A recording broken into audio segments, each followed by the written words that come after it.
I also want to thank everyone who has come out in support of public education, who have come out on behalf of our community, who are here because they recognize the power and necessity of truth-seeking and truth-speaking in order to provide an education that best serves each individual student in JPS.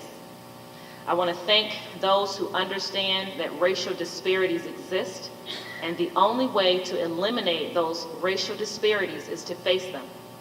Thank you all for being here. Jackson Public Schools is better because of your concern and care for our student body, our parents, and our dedicated teachers. I'm going to deviate from my notes for just a minute because I am overwhelmed with the support of my community.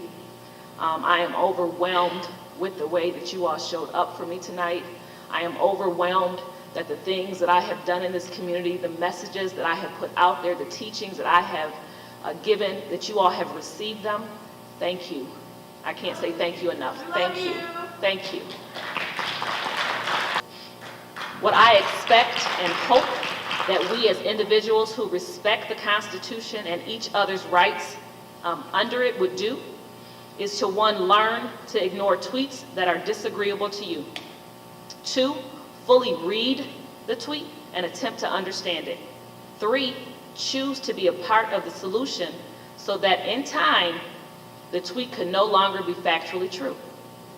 We have to ask ourselves, what are we angered over?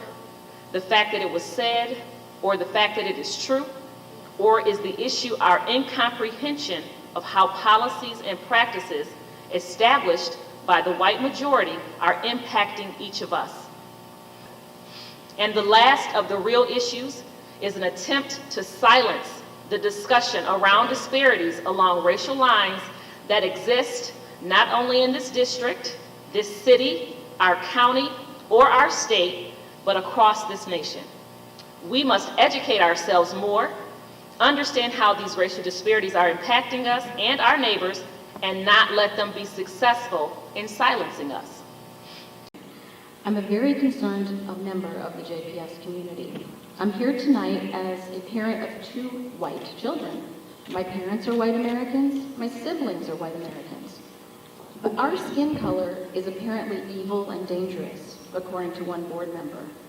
Perhaps more than one board member. We would all like to find out who else defines my family and ancestors as evil and dangerous. How can children with white heritage feel safe when a board member posts racist statements against whiteness and white folks? I have so many questions.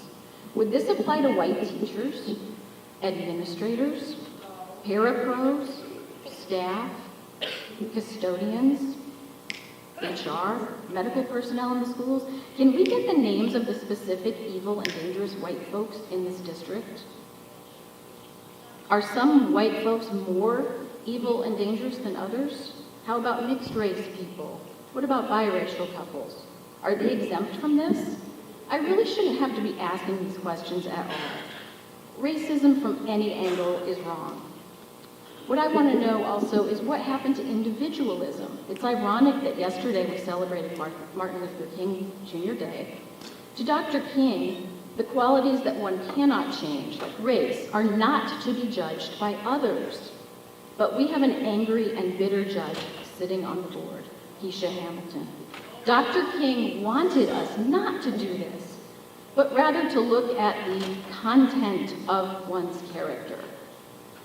Using words like evil and dangerous to describe groups of people based on genetic qualities, things that they cannot change. As we all know, that is the definition of racism.